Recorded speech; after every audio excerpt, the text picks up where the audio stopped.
And are you refreshed? Good. Now what? Thank you, Esther. Thank you, Abraham. It's happening. I knew for months it was Chicago. Chicago was going to be the really good time to come and see you. I saw you in Greenwich, and it was good. It was a good first try. But this is wonderful. Thank you. I ran into Esther yesterday, walking in.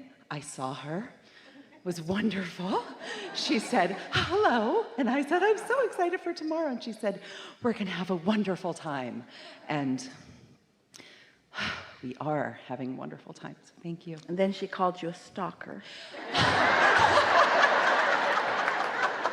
I saw her. I was like, I don't want to be disrespectful. Keep walking, but acknowledge. That was my approach. Anyway, so thank you. I have heard you say that the present is old news, that the present is what we've what's right now, we've already... What is manifested now is old news. Is old news. Even easier to hear what is in terms of manifestation. What is like gum that you've chewed all the flavor out of it. Yes, it feels that way. Yeah. I started listening to you a lot back in February, and I had an experience in late March that was very profound. I was connected to the planet and falling in love with this London plane tree that was in a park. I live in Philadelphia. Falling in love with it, not just loving it and touching it, kissing it. I didn't even care. I'm in the middle of a public park and just so happy. And I kept walking back to my car. It was the end of a long day of work. And I felt this energy. And I felt it there. And I said, you can join me. And it jumped in. And now I feel like I know what true happiness is. That presence that I connected to. It's alignment. It's you opening to the fullness of who you are. I hoped so. I hoped it was that. And it was incredible. I mean, you can feel me shaking in part because of caffeine, but also just the intensity of it was so wonderful. And so now, through your work, you have turned my world upside down in a wonderful way.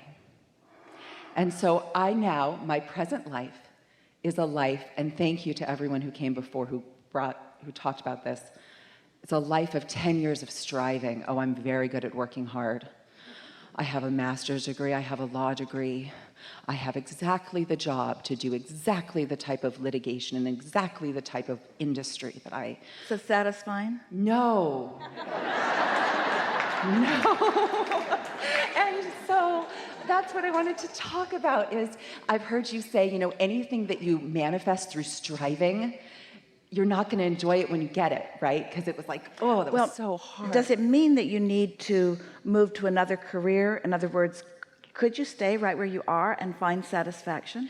So this is the fascinating thing. I have been listening to you talk about living unconditionally, right? Like it's not that you find true joy and alignment. Which only means, yes, living unconditionally means finding alignment, this source energy, vortex, receiving mode, is non-physical. It's non-conditional. It's unconditional.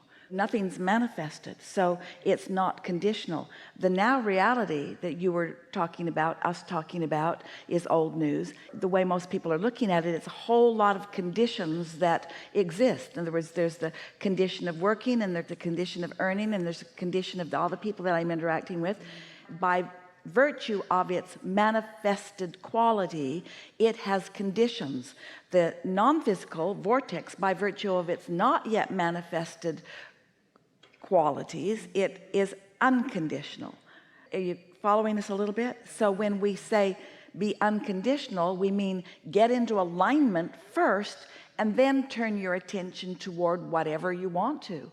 You're not going to be in this body of this earth without focusing on plenty of conditions. But we're asking you to consider, what are you under the influence of when you are noticing the conditions? That's the distinction that we want you to make.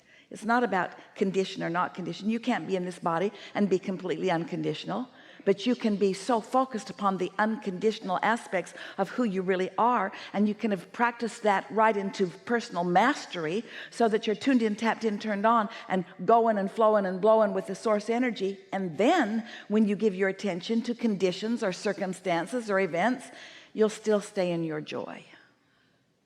Okay.